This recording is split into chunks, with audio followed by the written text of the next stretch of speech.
चलिए आइए आज हम लोग बात करते हैं क्लास 10th के चैप्टर 8। इसका नाम क्या है? ट्रिग्नोमेट्री। ये काफ़ी इंपॉर्टेंट टॉपिक है आपका क्लास 10th का, चैप्टर 8 है। ठीक है, इसमें मोस्टली अगर बोर्ड के टाइम पर देखा जाए तो अप्रॉक्सीमेट 10 मार्क्स के क्वेश्चन हर बार आते हैं। टोटल 10 मार्क्स का पूछा जाता है। लॉन्ग क्वेश्चन भी होते हैं, शॉर्ट क्वेश्चन भी होते हैं आपके। इसमें क्या होता है कि ट्रिग्नोमेट्री में कभी साइन यूज़ हो जाता है, कभी कॉस, कभी टेन, कभी इसी टाइप से यहाँ पे कोसेकेंड भी इसी टाइप से आता है, यहाँ पे सीकेंड भी आता है और कभी कभी यहाँ पर कॉट भी आता है। अब एक क्वेश्चन आ रहा है कि ये सब क्या है और क्यों यूज़ कर रहे हैं हम लोग, में डेली लाइफ में इसका कहाँ यूज़ होता है। जैसे अगर आपको मैं बताऊँ साइन भी एक वर्ड होता है, कॉस भी, इसी टाइप से ये सब भी, पर इन सबको यूज़ कहाँ कर रहे हैं ये हम लोग को नहीं पता चल पा रहा है। कभी आपने देखा होगा कि अगर हम लोगों को पता चला है कि माउंट एवरेस्ट है, कोई माउंट एवरेस्ट है, ये सपोज़ के लेना कि यहाँ पे कोई एक माउंटेन इस टाइप से, इसकी हाइट निकालना तो हम लोग को 90 डिग्री से निकालते हैं। किसी भी चीज़ की अगर हाइट को मेज़रमेंट करना होगा तो हम लोग को 90 डिग्री से मेज़रमेंट करना होगा।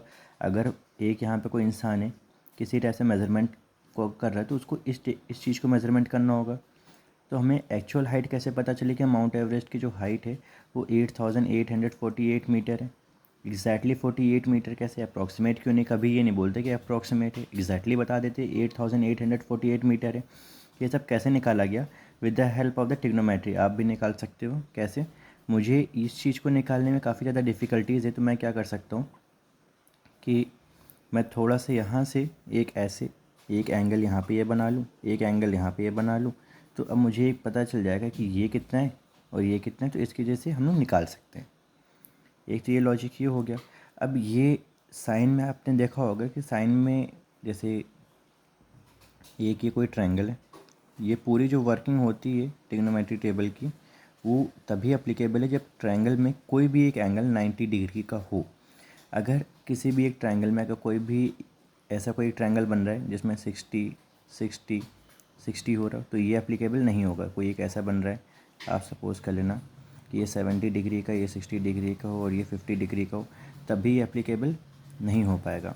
इसमें कोई भी एक एंगल ऐसा होना चाहिए जो 90 डिग्री का हो। अगर इससे कम का, इससे ज़्यादा का अगर कुछ भी अगर हुआ तो अप्लीकेबल कर पाना मुश्किल हो जाएगा, हो ही नहीं पाएगा, मुश्किल क्या।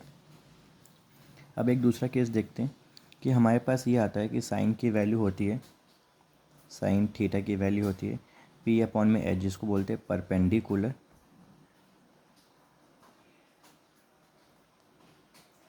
अपॉन में हाइपोटेनस।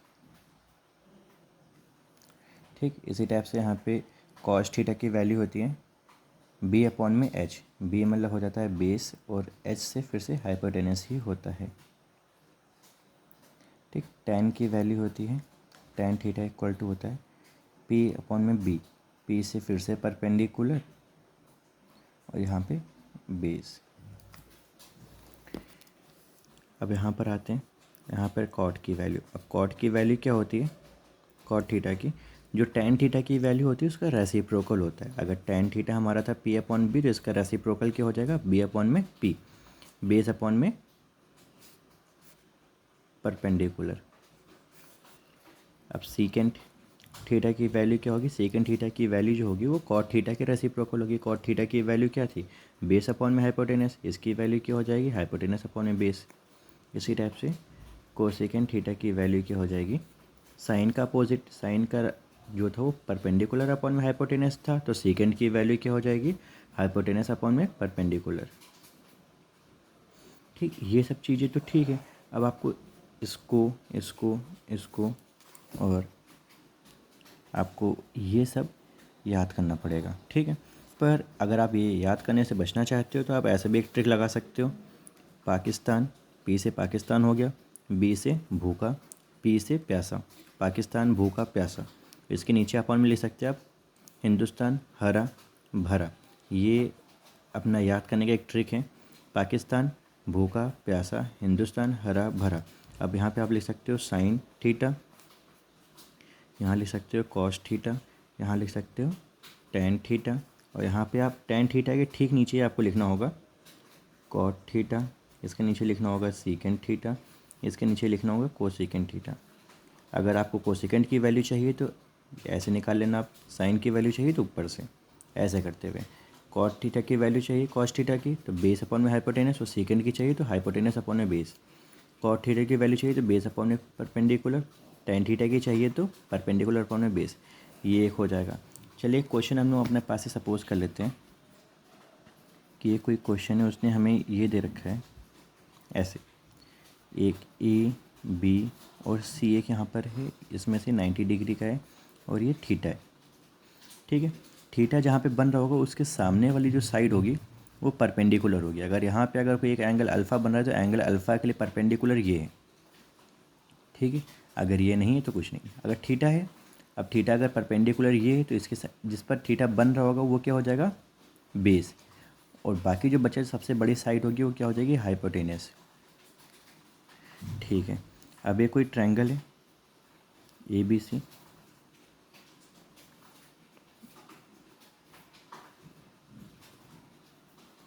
इसमें अगर इसने 3 दिया हुआ है, इसने ये 4 दिया हुआ है और कहा हुआ है फाइंड द लेंथ ऑफ ए सी। तो इसमें आप क्या करोगे, इसमें आपको पाइथागोरस थ्योरम अप्लाई करना होगा। I hope you will understand about this. ये क्या होता है, ए सी का स्क्वायर, हाइपोटेनस का स्क्वायर किसके बराबर होता है, ए बी के स्क्वायर के बराबर प्लस बी सी के स्क्वायर के बराबर। अब ए सी का स्क्वायर हमें फाइंड आउट करना है, तो ए बी का स्क्वायर क्या हो गया, 3 स्क्वायर, बी सी का स्क्वायर क्या हो गया, 4 स्क्वायर। 3 का स्क्वायर करेंगे तो क्या आ जाएगा,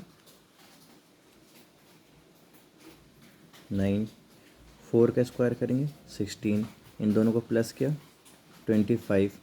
अब यहाँ पर ए सी स्क्वायर भी लिखते चले आ रहे हैं। अब स्क्वायर अगर इधर आएगा तो क्या हो जाएगा, स्क्वायर रूट। 25 किसका स्क्वायर रूट होता है, 5 का, तो ए सी की वैल्यू क्या आ गई, 5। अब कुछ लोग यहाँ पर बताएंगे कि जब स्क्वायर रूट होता है तो उसको हम लोग ऐसे भी कुछ कर सकते हैं, प्लस माइनस करते हुए, कि प्लस का भी माइनस का भी। तो माइनस को हम लोग इसलिए कंसीडर नहीं करेंगे क्योंकि किसी भी चीज़ को अगर हम मेजरमेंट करते हैं तो माइनस का 5 आना पॉसिबल नहीं है, तो हम लोग प्लस की 5 को ही लेके चलेंगे इस केस में।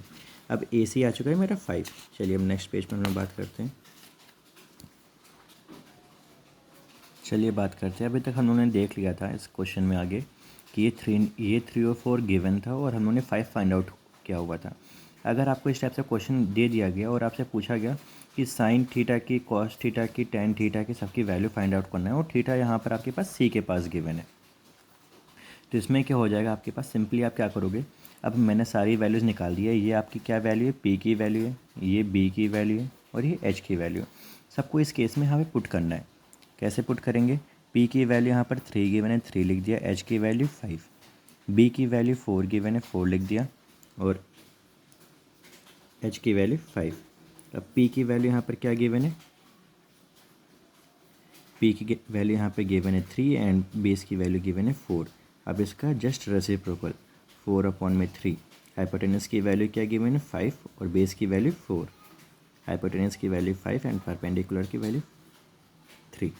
सो इस टाइप से आप इस टाइप से क्वेश्चन फाइंड आउट कर सकते हैं। अगर आपको कोई भी एक ट्रायंगल गिवन है, ट्रायंगल में 2 साइड आपके पास गिवन है और कोई भी तीसरी साइड पूछा जा रहा है, कोई ज़रूरी नहीं कि हर बार हाइपोटेनस, कोई भी 2 साइड गिवन हो, आपको थर्ड साइड फाइंड आउट करना है, ऐसे निकाल सकते हैं।